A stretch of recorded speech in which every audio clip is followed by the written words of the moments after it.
Ituturo ko naman sa inyo ngayon ay yung pag-reverse. Pag magre-reverse tayo, so ang attention natin ay nasa puwetan. Kaya itong side mirror yung titignan mo yan. Hindi ka na magbabase dito sa unahan na. Okay? Ang puwetan natin, kung saan mo gusto pupuntahin, halimbawa, gusto mong pupuntahin sa kanan, ang ikot ng manibela ay kanan din. Okay? Pag gusto mong papunta sa kaliwa, ang ikot ng manibela sa kaliwa.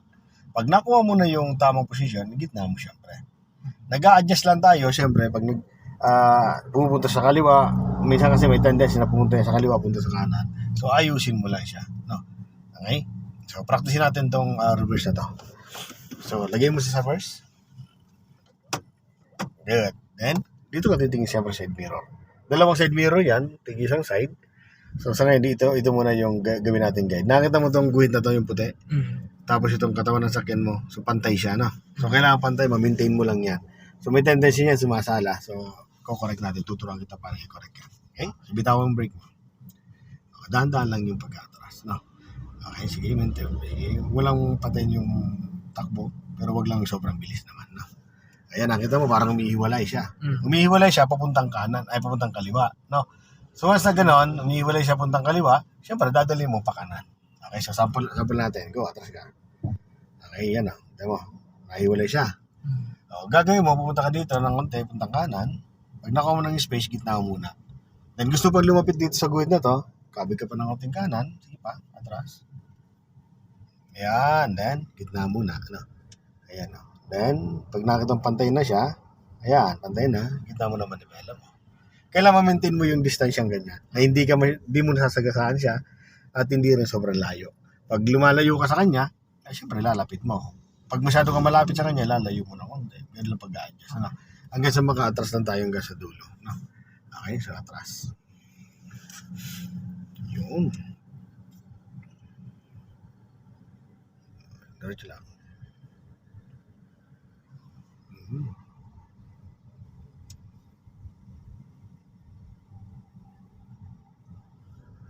Layo natin. Punta dito.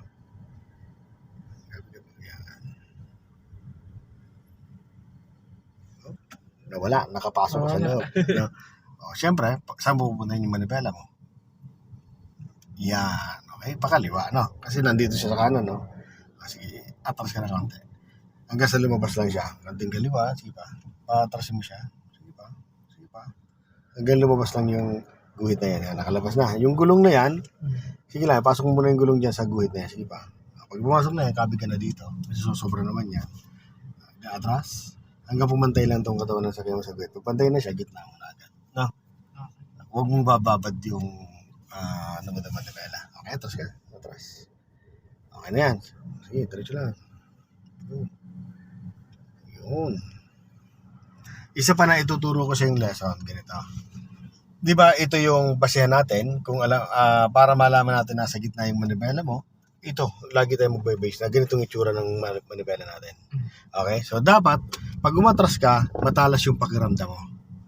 Okay? Kailangan, pag binitawan mo yung brake mo, alam mo kagad kung nasan yung punta nung puwitan ng sakyan mo. Pag ganito ngayon, tinan mo, bitawan brake mo. Stop. Straight. Naka-straight siya. No? So, ikutin mo siya ng isang ganitong itsura kahit saan, kanan man o kaliwa. Ikutin mo siya. Ayun, no? Inikot mo siya ng kaliwa, ng isa. So, kaya expect mo na yan, na yung puwitan ng sakyan mo, pupunta kaliwa. Tinan mo siya. Stop. Punta kaliwa. Pag ganyan nangyari, punta siyang kaliwa, so huwag kang matataranta. Kontrahin mo kagad ng isang pagpuntang kanan. Isa. Sige, ikot mo ng isang kanan. Ganyan, no? May tutuwid agad, Then, atras ka. Saka mo siya, i-correct na lang. Correct mo, hanggang pumantay siya. Yung gitna, stop tayo. Ulitin din natin. Ikot mo siya ng kanan. Isang kanan na ganitong itsura. Isa dito ang kanan. Okay? So, kailangan talasan mo pakiramdam, ha? Okay? Bitawan brake mo. Stop. Saan pumunta? Sa kanan, syempre. Ikutin mo ng kaliwa. Okay? Then, itama mo. Ganyan. Sige ba? Pag nakita ang pantay na, gitna. Okay? So, gawin natin exercise na continuous naman. Once na nagkamali na yung sala yung position, sala yung takbo ng sakyan mo, kailangan may correct mo siya. Okay, ikot mo siya ng isa na ikot na ganito, kaliwa man o kanan. Stop. Stop muna. So, pinatakbo mo siya. Patakbo mo. Sala. Kabigin mo na agad dito. Okay, then, ikot ka. Konti, correct mo natin. Then, bantay na, stop. Okay, stop tayo.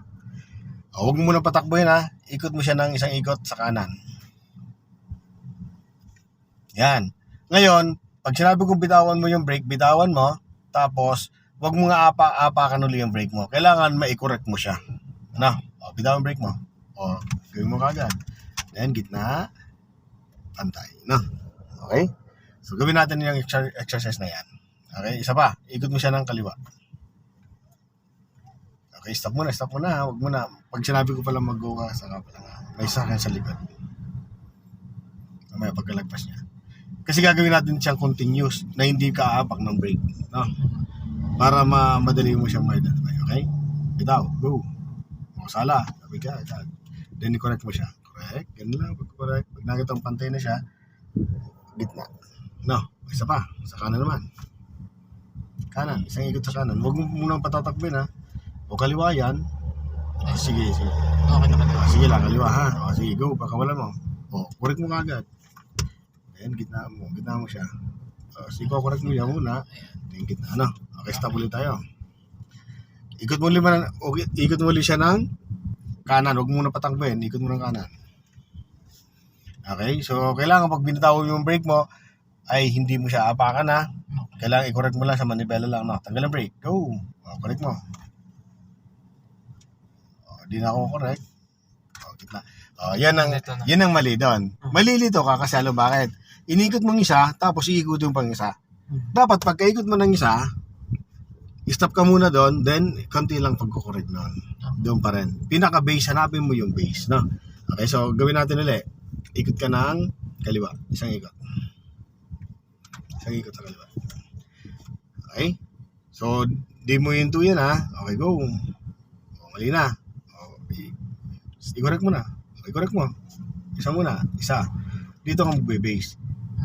Ikutin mo kagad ng isang ikot. Then saka mo siya i-correct ng ganito. Then gitna. Pag nakita mo. Nakuha mo yung idea? Okay, isa pa. Ikutin mo muna. Isa muna. Ikutin mo muna siya sa kanan. Kanan. Dito ang kanan. Okay. Then, bitawan brake mo. Sige, bitawan mo. Then, correct mo. Go. Isang ikot lang. Ayan. Then, i-correct mo naman. Position. Then, gitna. Ayan. Ang exercise na yan, para yan sa pag umaatras tayo, ay hindi tayo nalilito kung saan na manibela. Pag nawawala ka sa manibela, yun yung exercise na para sa'yo. So, kaya pag medyo sa patras siya nangyayari, hindi mo alam kung nasaan ang posisyon ng sakyan mo. Hanapin mo lagi yung gitna. Gitna muna. Ganito, nasa gitna siya, bitawang brake mo. Tama yung reaction. Gitna, di ba? Gitna siya, stop.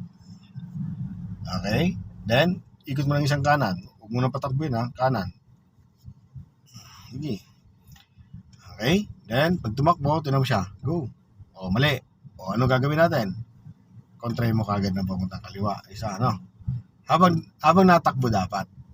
Para masanay ka, Okay, stop. Ikutin mo siya ng puntang kaliwa.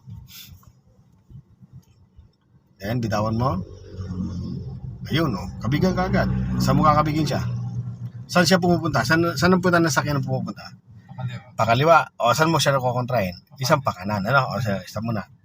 Go. Kontrahin mo na agad. Kontrahin mo na. Nagsala sa labit na yung kamay mo. Yo.